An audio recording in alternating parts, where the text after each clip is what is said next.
Welcome back to our DaVinci Resolve tutorial, and in today's video we're going to be removing a background and putting a different background behind it. So get your image, and which I have a green apple with black and white picnic blanket background.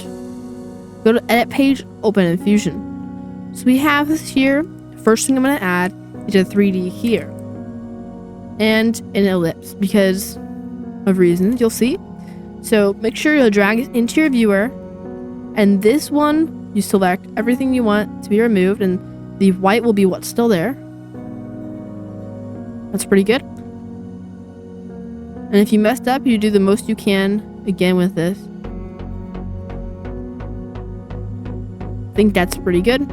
This will add to it, I'm pretty sure. Yes. So we zoom in, and whenever you click control to zoom in, control scroll is zoom in, it will automatically change to this.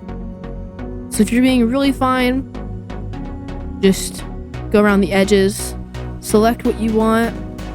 This is not bad. So now I'm gonna go back here, and you see how this got removed for the color. If I go add, we'll see the black is what's removed. We don't want that, so we add an ellipse in. Now what the ellipse is gonna do is it's gonna mask this. So if we go like that, make the shape of the apple. So grab your ellipse, move it over a little bit,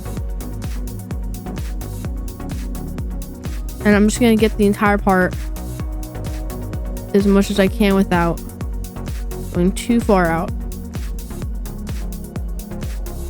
And then I'll click invert, which just means that the 3D keyer will edit nothing inside of this.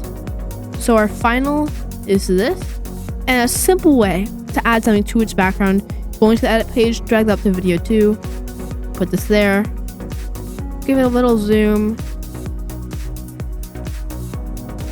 This is just my culinary board. Zoom out, reposition it. An easy way to reposition is with the transform. And an easy way to give it some pop out on this too, they're going to drop shadow. We're doing a drop shadow, and that will just add a real nice drop shadow. And since I did all the fusion stuff, it's rendering really slowly in real time. As you can see, my frame rate is a few, but that is how you move a background and put a new background behind it. Thanks for watching. Subscribe for more DaVinci Resolve tutorials.